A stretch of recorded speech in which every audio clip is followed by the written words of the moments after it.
Greater Noida में सफाई व्यवस्था से जुड़े कर्मचारियों का गुस्सा अब सड़कों पर उतर आया है।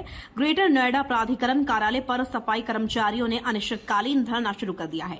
कर्मचारियों का कहना है कि उनकी लंबी समय से चली आ रही मांगों पर कोई ठोस कार्रवाई नहीं की गई, जिसके चलते उन्हें यह कदम उठाने पर मजबूर होना पड़ा। धरने पर बैठे कर्मचारियों ने आरोप लगाया कि वे वर्षों से नियमितीकरण, वेतन बढ़ोतरी, समय पर वेतन भुगतान और कार्यस्थल पर बेहतर सुविधाओं की मांग कर रहे हैं, लेकिन प्रशासनिक स्तर पर उनकी समस्याओं को लगातार नजरअंदाज किया जा रहा है। कर्मचारियों का कहना है कि वे शहर की सफाई व्यवस्था को दिन रात संभालते हैं, लेकिन इसके बावजूद उन्हें बुनियादी अधिकारों से वंचित रखा जा रहा है। धरना स्थल पर कर्मचारियों ने नारेबाजी करते हुए चेतावनी दी कि जब तक उनकी मांगों पर लिखित आश्वासन और समाधान नहीं दिया जाता, तब तक यह आंदोलन समाप्त नहीं होगा।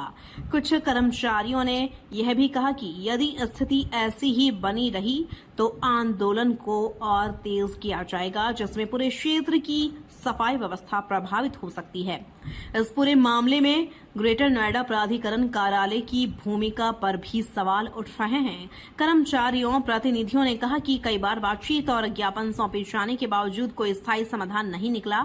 उनका आरोप है कि केवल आश्वासन देकर मामले को टाल दिया जाता है, लेकिन जमीनी स्तर पर कोई सुधार नहीं दिखता। धरने के कारण प्राधिकरण परिसर के बाहर सुरक्षा व्यवस्था बढ़ा दी गई है और प्रशासन स्थिति पर नजर बनाए हुए है।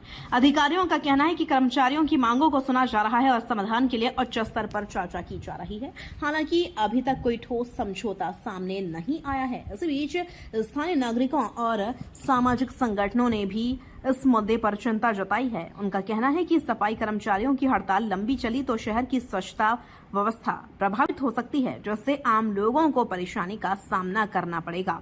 यह पूरा मामला अब प्रशासन और कर्मचारियों के बीच टकराव का रूप ले चुका है। एक तरफ कर्मचारी अपने अधिकारों की मांग पर अड़े हैं, तो दूसरी तरफ प्रशासन बातचीत से समाधान निकालने की कोशिश कर रहा है।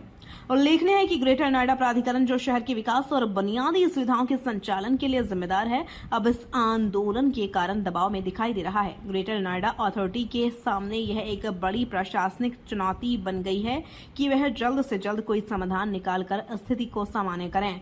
फिलहाल धरना जारी है और दोनों पक्षों के बीच बातचीत की संभावनाओं पर सभी की नजरें टिकी हुई हैं। आने वाले दिनों में यह आंदोलन किस दिशा में जाएगा, यह प्रशासनिक निर्णयों और वार्ता की प्रगति पर निर्भर करेगा।